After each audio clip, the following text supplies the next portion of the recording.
In 1873, the widow Constance Pemberton arrived at Willowbrook Plantation in Lafourche Parish, Louisiana, carrying nothing but a worn leather satchel and a reputation that preceded her like morning fog over the bayou.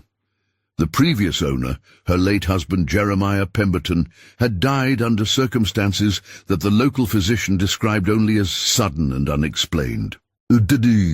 What followed in the months after her arrival would challenge everything the scientific community thought they understood about human behavior and the limits of grief. Willowbrook sat on nearly 2,000 acres of fertile delta land, bordered by ancient cypress groves and connected to the main road by a single dirt path that wound through the marsh for 3 miles. The plantation house itself was a testament to antebellum excess, 3 stories of white columns and wraparound galleries built in 1847 when cotton prices soared and labor was abundant. By the time Constance arrived, however, the war had transformed the landscape. The fields lay fallow, the slave quarters stood empty, and the great house echoed with the footsteps of just one woman and her elderly housekeeper. Margaret Thibodeau, a local woman in her 60s who had worked at Willowbrook since before the war, would later describe those first weeks to a parish official. According to her testimony, archived in the Lafourche parish records, Constance spent entire days walking the empty halls, pausing at doorways as if listening for voices that never came. The widow was 37 years old, tall and angular, with dark hair that she wore severely pulled back and grey eyes that seemed to focus on something beyond whatever stood in front of her. The plantation records show that Constance made no attempt to restore agricultural operations or hire new workers. Instead, she devoted her attention to what Margaret described as endless correspondence with parties unknown. Letters arrived weekly via the postal rider from Thibodeau, and Constance would retreat to the plantation office for hours, writing responses that Margaret was instructed to burn immediately after they were sent. When asked about the contents of these letters during later questioning, Margaret claimed ignorance, stating only that her employer had forbidden her from entering the office and that the smell of burning paper was constant during those first months. The local community initially regarded Constance with the mixture of sympathy and curiosity typically reserved for wealthy widows. The plantation had been a significant employer before the war, and many families in the parish had connections to Willowbrook spanning generations. However, this neighborly concern began to shift in late autumn when Father Antoine Boudreau of St. Joseph Catholic Church noted that Constance had not attended a single service since her arrival. More troubling, she had declined all invitations to social gatherings and had turned away visitors without explanation.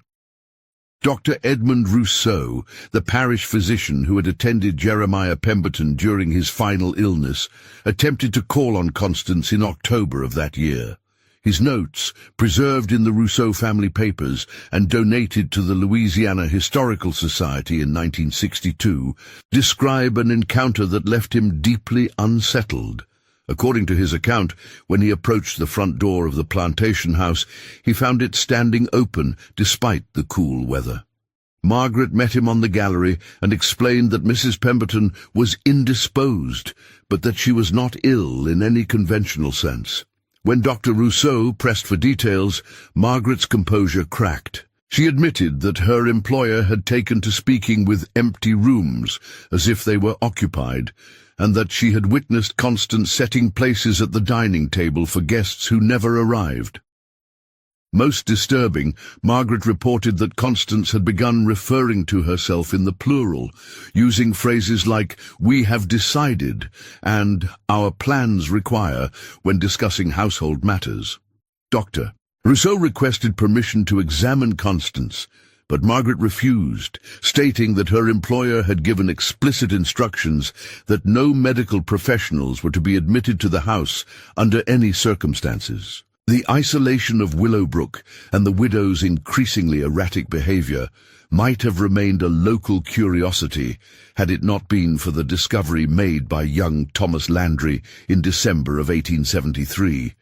Thomas, the 16-year-old son of a neighboring farmer, had been hunting rabbits in the cypress grove that bordered the plantation when he noticed something unusual near an old dependency building that had once served as a storehouse.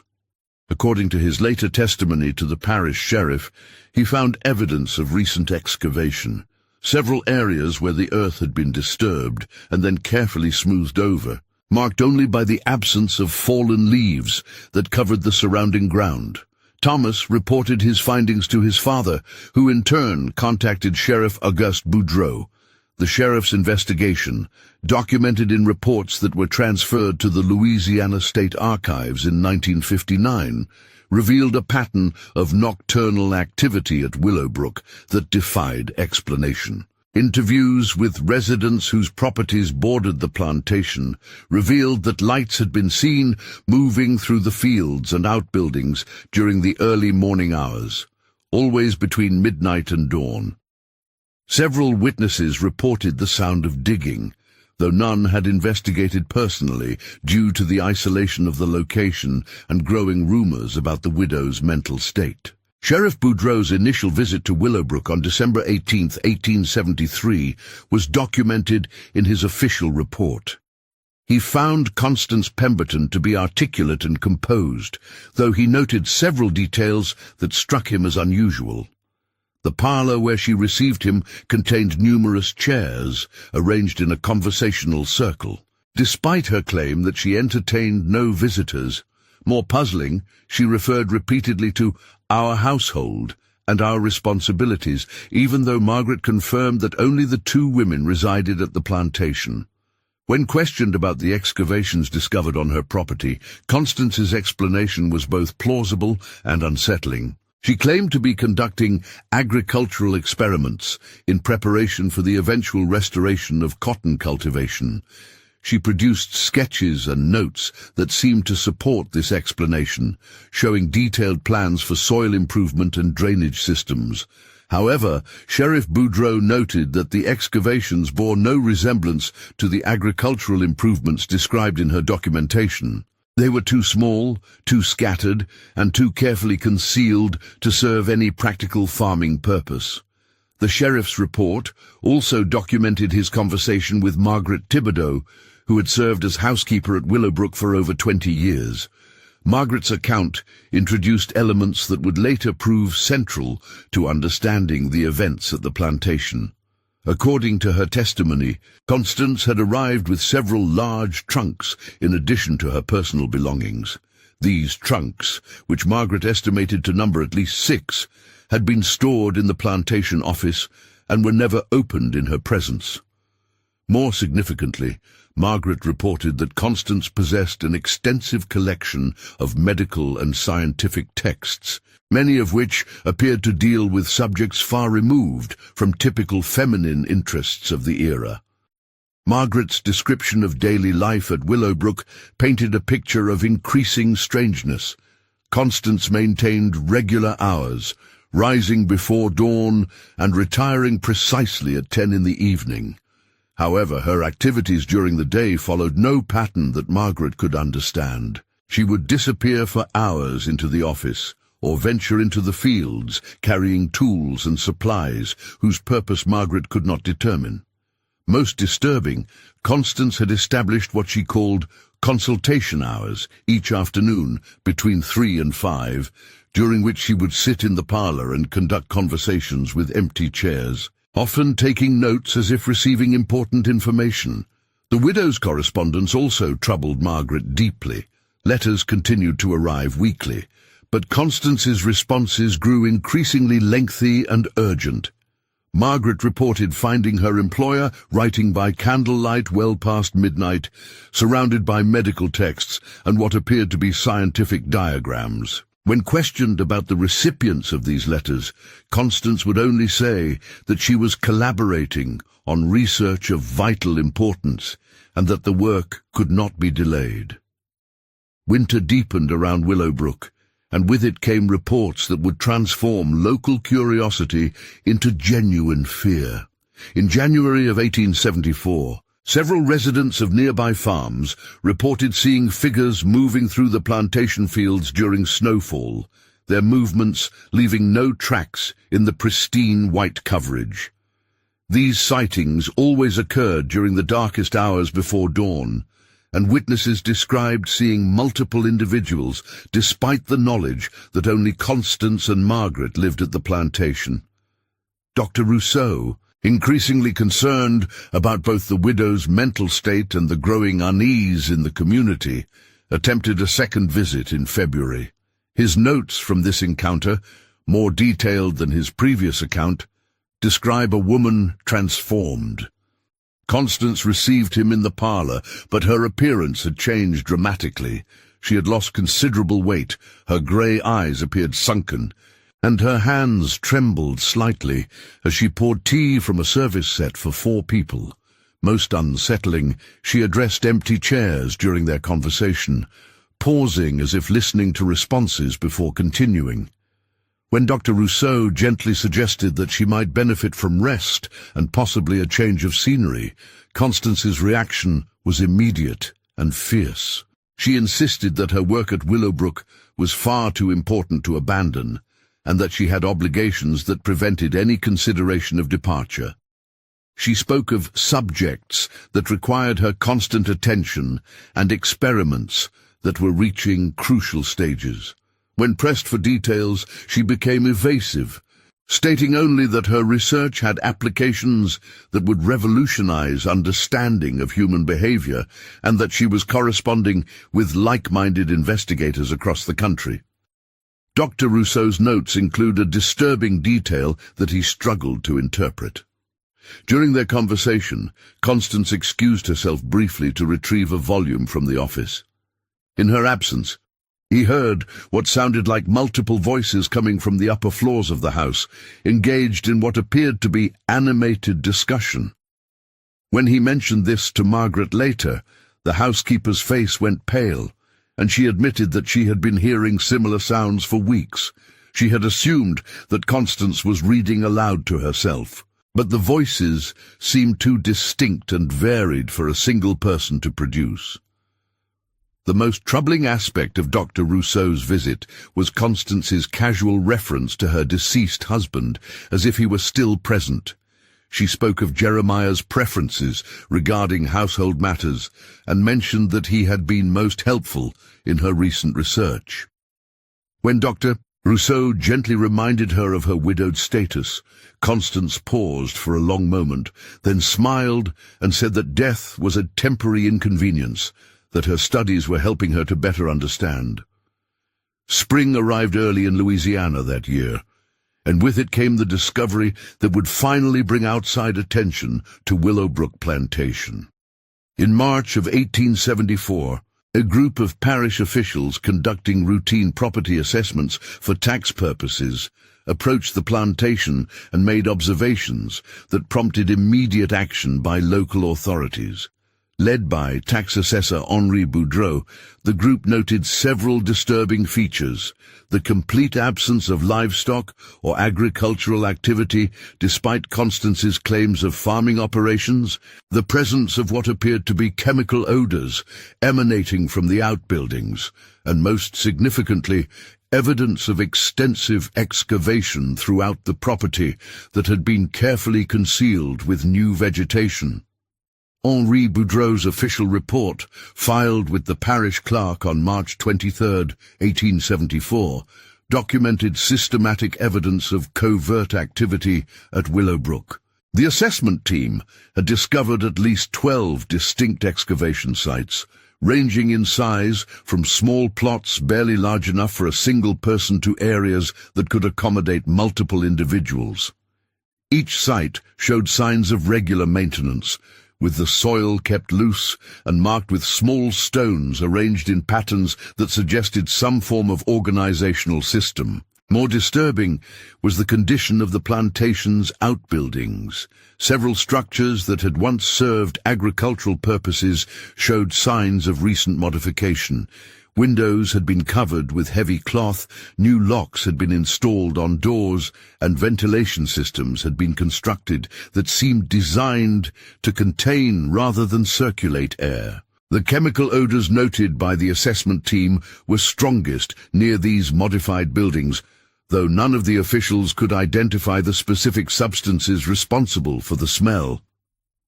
Sheriff Boudreau, accompanied by Dr. Rousseau and Father Antoine, returned to Willowbrook on March 28th for what they intended to be a formal welfare check on Constance Pemberton. Their arrival at the Plantation house revealed immediate evidence that something significant had occurred in the preceding days. The front door stood open, creaking gently in the spring breeze, and the interior of the house showed signs of hasty departure. Drawers pulled open, papers scattered across floors, and furniture overturned in several rooms. Margaret Thibodeau was found in the kitchen, sitting at the wooden table with her hands folded in her lap. Her mental state, according to Sheriff Boudreau's report, appeared severely compromised. When questioned about Constance's whereabouts, Margaret could only repeat that they had finished the work, and that everyone had gone to their proper places. She seemed unable to distinguish between past and present events, referring to people and activities as if they were happening simultaneously across multiple time periods. Dr. Rousseau's examination of Margaret revealed physical evidence consistent with prolonged stress and malnutrition. But more concerning was her apparent disconnection from reality. She spoke of conversations with individuals who were demonstrably not present, and she insisted that the plantation was fully occupied by residents who were simply resting during the day. When pressed for details about Constance's activities, Margaret's accounts became increasingly fantastical, involving references to scientific equipment, medical procedures, and collaborations with researchers from distant universities. The search of the plantation house conducted by Sheriff Boudreau and his deputies revealed extensive evidence of activities that defied conventional explanation. The office where Constance had conducted her correspondence contained hundreds of letters, scientific journals, medical texts, and detailed diagrams that appeared to document systematic experiments in human behavior modification. Many of the letters were addressed to medical professionals in cities across the United States, and their contents suggested research collaboration on subjects that contemporary science considered highly theoretical. Among the most disturbing discoveries were detailed records of what Constance termed behavioral observations, documenting changes in speech patterns, physical responses, and psychological states among subjects identified only by numerical designations. These records spanned several months and suggested systematic experimentation with techniques designed to influence human consciousness and perception. References to environmental controls, sensory modification, and compliance reinforcement appeared throughout the documentation, though the specific methods employed remained unclear from the written records alone. The modified outbuildings yielded evidence that transformed the investigation from a welfare check into a criminal inquiry. Inside the largest structure, formerly a cotton storage barn, Sheriff Boudreau discovered what could only be described as a makeshift laboratory. Tables bearing chemical equipment, restraining devices of unusual design, and containers holding substances that Dr. Rousseau could not immediately identify filled the space. Most disturbing were detailed anatomical charts covering the walls, annotated with handwritten notes in Constance's precise script that documented what appeared to be systematic observations of human subjects under various forms of stress. The excavation sites discovered throughout the property were systematically investigated over the following weeks. Each revealed evidence of recent use, though the specific purposes remained unclear. Some contained the remains of small structures that appeared to have been living quarters. while others showed evidence of having been used for storage or disposal of materials related to Constance's research. The careful organization and maintenance of these sites suggested long-term planning and systematic implementation of activities that had been conducted over many months. Most significantly, the investigation revealed evidence of multiple individuals who had been present at Willowbrook, despite official records indicating that only Constance and Margaret resided there. Personal items, clothing of various sizes, and improvised sleeping arrangements in the modified outbuildings suggested that the plantation had housed a larger population than anyone had realized. However, the identities and current whereabouts of these additional residents remained a complete mystery. The correspondence discovered in Constance's office provided crucial insight into the scope and nature of her activities. Letters from medical professionals in New Orleans, Atlanta, and Richmond revealed that she had been conducting research in collaboration with individuals who shared her interest in what she termed behavioral modification and consciousness control. The letters discussed theories about human perception, memory formation, and the possibility of creating what one correspondent described as compliant subjects for therapeutic intervention. Dr. Rousseau's analysis of the medical and scientific texts found at Willowbrook revealed that Constance possessed knowledge far beyond what would be expected of a plantation widow. Her collection included recent publications on neurology, psychology, and emerging theories about human consciousness.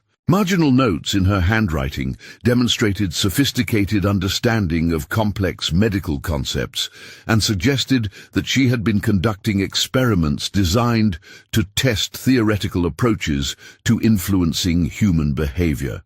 The official investigation into events at Willowbrook Plantation was concluded in June of 1874 with the filing of Sheriff Boudreau's final report. The document, archived with the Louisiana State Police and transferred to the State Archives in 1958, presents a case that defied conventional resolution. Constance Pemberton had disappeared without trace, leaving behind evidence of activities that suggested systematic experimentation on human subjects. Yet no victims had been identified, and no crimes could be definitively established.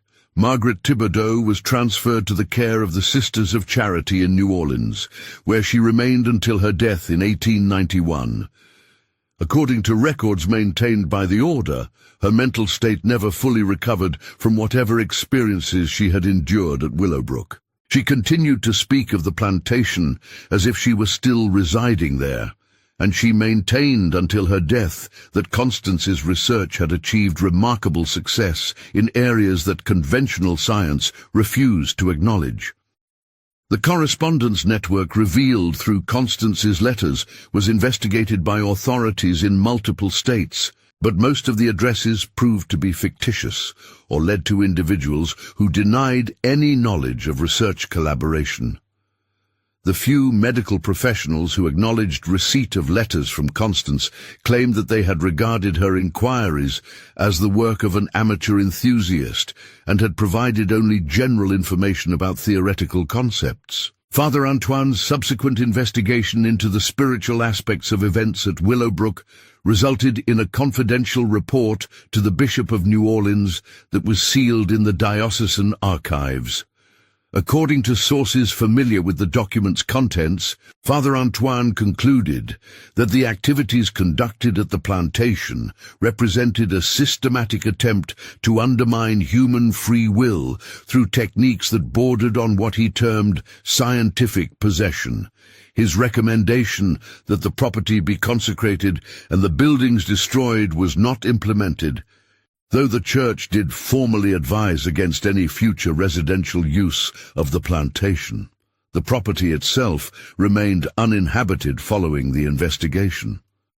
Legal proceedings to settle Jeremiah Pemberton's estate were complicated by questions about Constance's legal status and the unclear circumstances of her disappearance. The plantation was eventually sold at public auction in 1876, but subsequent owners reported strange occurrences that led to rapid turnover of ownership throughout the remainder of the 19th century. Local residents continued to report unusual activity at Willowbrook well into the 1880s. Lights moving through the abandoned buildings, sounds of voices carrying across the fields during calm nights, and the persistence of chemical odors around the modified outbuildings were commonly mentioned in informal accounts preserved by parish oral historians. Several attempts to restore agricultural operations failed when workers refused to remain on the property after dark, citing feelings of being watched and hearing sounds that suggested the presence of multiple individuals in areas that appeared empty.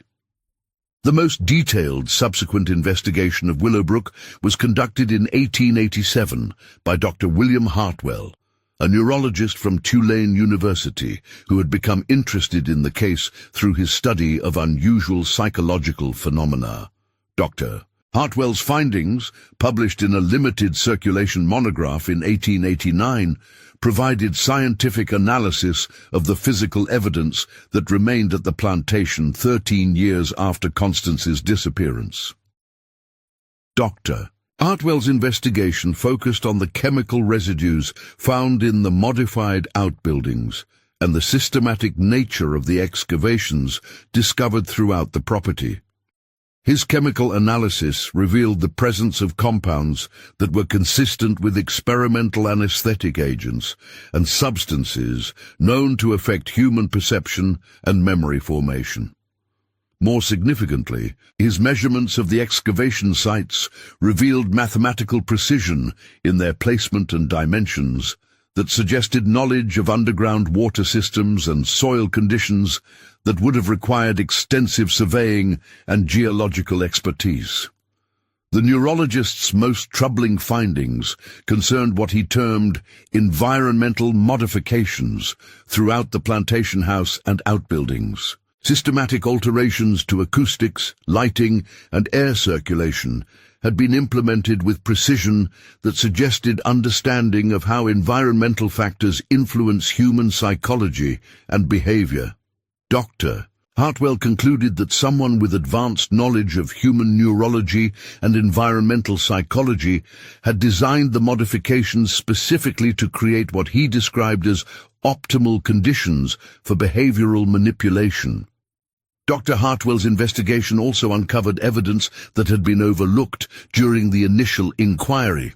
Hidden compartments in the plantation office contained additional documentation that provided more complete insight into Constance's research methods and objectives.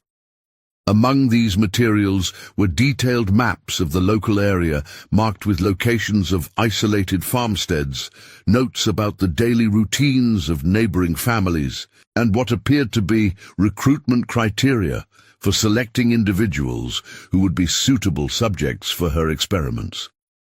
The discovery of recruitment documentation raised disturbing questions about the scope of Constance's activities and the fate of individuals who might have been persuaded or coerced into participating in her research. Dr. Hartwell's analysis of missing person reports filed with various parish authorities between 1873 and 1874 revealed patterns that suggested several unexplained disappearances from the region around Willowbrook, though establishing direct connections proved impossible given the limited record-keeping practices of the era. Perhaps most unsettling was Dr. Hartwell's discovery of what appeared to be success documentation hidden within the plantation office walls. Detailed records describe subjects who had undergone what Constance termed consciousness restructuring and had achieved states that she characterized as optimal compliance and enhanced receptivity. These records suggested that her experiments had progressed far beyond theoretical research and had achieved results that she believed demonstrated the possibility of fundamentally altering human personality and behavior through systematic environmental and psychological manipulation. The question of what became of these allegedly successful subjects was never resolved. Dr. Hartwell's analysis suggested that Constance's research had reached a stage where she believed her techniques could create individuals who were psychologically incapable of independent action and would comply with any instruction without conscious resistance. If such subjects existed, their current whereabouts and condition remained completely unknown, though Dr. Hartwell noted several cases in Louisiana and neighboring states of individuals who had been found wandering with no memory of their identities or past experiences. The final documented investigation of Willowbrook Plantation occurred in 1923, when the property was purchased by the Louisiana Historical Society with the intention of preserving it as an example of antebellum architecture. However, systematic documentation of the buildings and grounds revealed evidence that someone had continued to use the plantation long after Constance's disappearance. Fresh excavations, recently modified structures, and chemical residues that matched those identified by Dr. Hartwell suggested that the research initiated in 1873 had continued under unknown direction for decades. The Historical Society's investigation was terminated after several researchers reported experiencing psychological distress while working at the plantation. These reports, archived in the Society's confidential files, described feelings of being observed, difficulty concentrating, and episodes of memory loss that occurred specifically while conducting work at Willowbrook.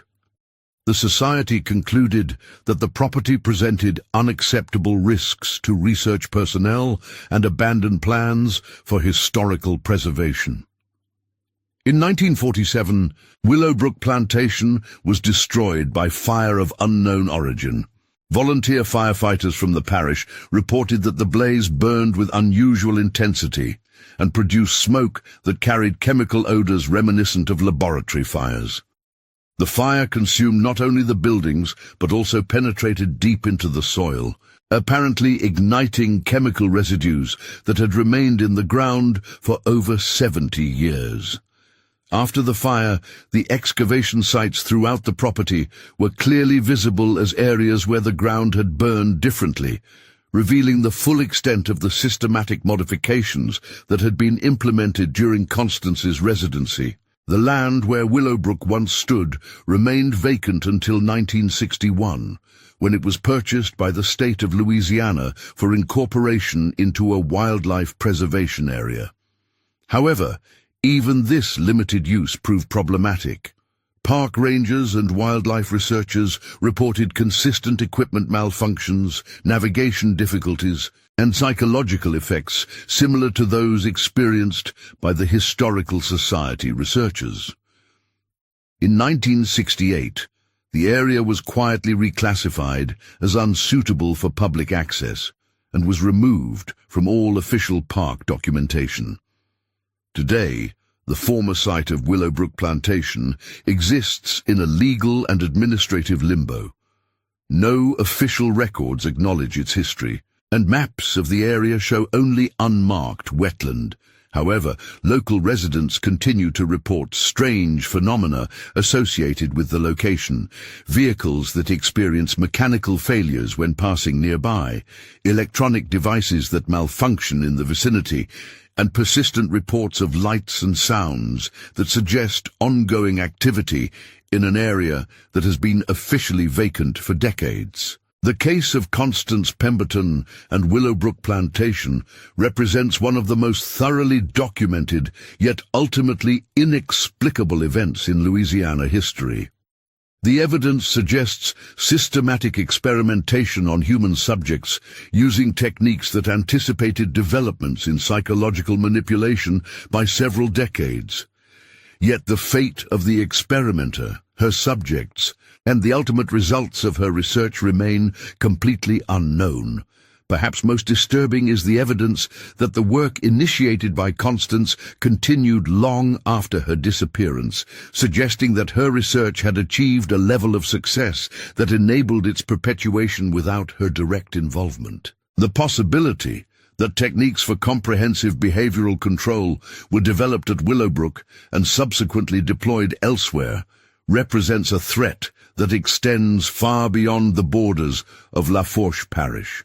The systematic nature of the cover-up that followed the initial investigation raises questions about the involvement of authorities at levels higher than local parish officials. The disappearance of records, the restriction of access to the property, and the consistent suppression of information about events at Willowbrook suggest that someone with considerable influence recognized the potential implications of Constance's research and took steps to ensure that it would never receive public scrutiny. The scientific community's complete silence regarding the documentation discovered at Willowbrook is perhaps the most telling evidence of the case's true significance. Research that was apparently decades ahead of its time, techniques that achieved results considered impossible by contemporary psychology, and evidence of systematic human experimentation should have generated extensive academic interest. The fact that no scientific institution has ever acknowledged the existence of this material suggests that its implications were understood and deliberately suppressed.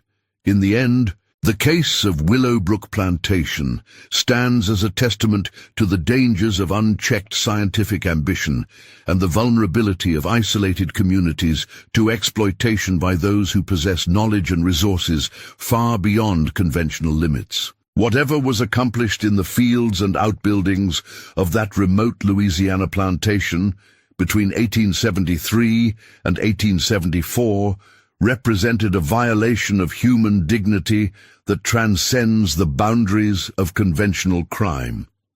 The widow, Constance Pemberton, disappeared into history as completely as if she had never existed, but the evidence of her work remains buried in archives and sealed files across Louisiana and beyond. The subjects of her experiments, if they survived, may still walk among us, their identities erased and their minds reshaped according to specifications that died with their creator. And somewhere in the administrative shadows of state and federal bureaucracy, documents exist that would reveal the true scope of what was discovered at Willowbrook and why it could never be allowed to see daylight. The silence that has surrounded this case for over a century is perhaps its most eloquent testimony. In a world where information flows freely and historical events are endlessly analyzed and debated, the complete absence of public discussion about Willowbrook Plantation speaks to the existence of secrets so dangerous that they must be protected at all costs. The widow's legacy lives on not in academic papers or historical studies, but in the careful maintenance of ignorance about capabilities that should never have been developed and knowledge that should never have been acquired. And perhaps that silence itself is the most terrifying aspect of the entire case, the recognition that some discoveries are too dangerous for human knowledge, and some experiments should never have been conducted, regardless of their scientific merit or potential applications. The most recent development in the Willowbrook case occurred in 1969, when Dr. James Morton, a psychiatrist from Charity Hospital in New Orleans, published a brief paper in an obscure medical journal about what he termed inherited behavioral anomalies observed in certain Louisiana families. Dr. Morton's research, conducted without official sanction and published against the advice of his colleagues, documented patterns of psychological compliance and memory dysfunction that appeared to be transmitted across generations in families with historical connections to Lafourche Parish. Dr. Morton's paper was quietly retracted within weeks of publication, and he was subsequently transferred to administrative duties that effectively ended his research career. However, Copies of his work had already circulated among researchers studying hereditary psychological conditions, and his findings raised disturbing questions about the long-term effects of whatever had occurred at Willowbrook Plantation nearly a century earlier. The families identified in Dr. Morton's research shared certain characteristics that defied conventional psychological explanation. Multiple generations displayed unusual compliance with authority figures, difficulty forming independent memories of significant events, and a tendency to accept contradictory information without questioning its validity. Most significantly, these families maintained oral traditions about ancestors who had worked with the widow, but could provide no details about the nature of this work or its duration. When interviewed by Dr. Morton, members of these families consistently reported gaps in their family histories corresponding to the 1870s and early 1880s. Attempts to trace genealogical records revealed systematic omissions and alterations in official documents that suggested deliberate efforts to obscure the connection between certain bloodlines and events at Willowbrook. The pattern was too consistent and too widespread to represent coincidental record-keeping failures. The implications of Dr. Morton's findings extended far beyond academic interest in hereditary psychology.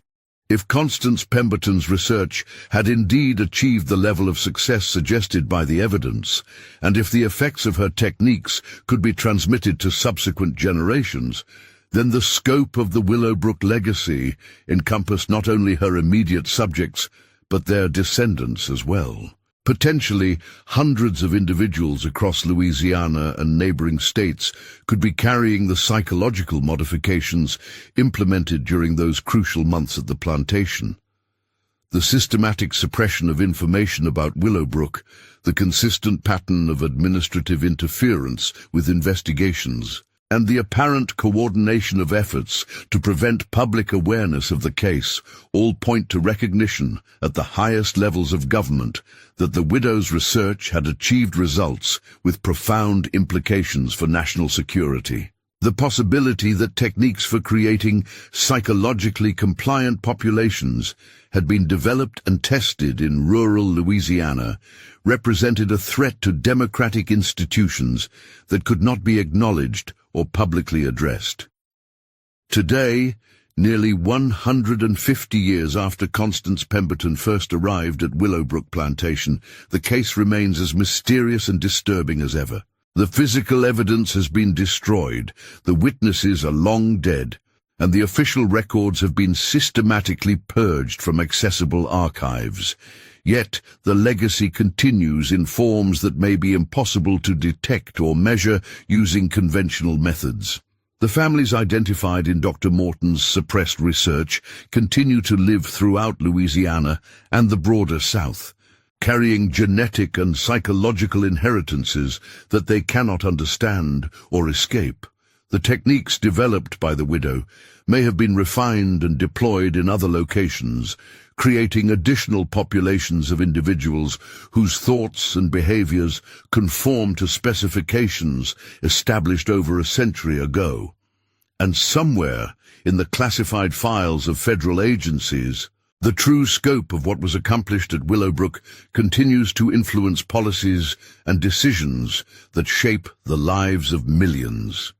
The story of Willowbrook Plantation stands as a reminder that some knowledge comes at a cost too high for human civilization to bear. The widow Constance Pemberton may have unlocked secrets of human consciousness that should have remained forever hidden, and her legacy may continue to influence our world in ways that we cannot perceive or comprehend. In the end, perhaps the greatest horror is not what we know about Willowbrook, but what we can never know. How many minds were changed, how many lives were altered, and how many descendants continue to carry the invisible chains forged in the experimental chambers of a remote Louisiana plantation where science crossed boundaries that should never have been approached. The silence that surrounds this case is not merely the absence of information, It is the active maintenance of ignorance about capabilities that threaten the very foundation of human freedom.